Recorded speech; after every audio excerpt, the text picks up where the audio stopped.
হরে কৃষ্ণ। আজকে আমাদের দীপদানের পরমান্ন হবে। আজকে আমাদের পরিমাণ পরমান্নটা অনেকটাই হবে, তবে আমাদের ভক্ত দিনকে দিন বাড়তে লাগছে বলেই আজকে আমাদের 10 কিলো চালের পরমান্ন হবে। দেখুন,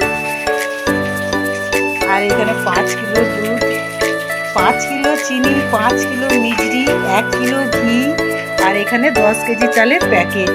তবে আমি এখন পরমান্নটা রান্না করে নেবো। এখানে আমার উনানে কড়া বস করানো হয়ে গেছে, আর আমাদের দীপদানে ওইখানে দীপদান দেওয়া হবে।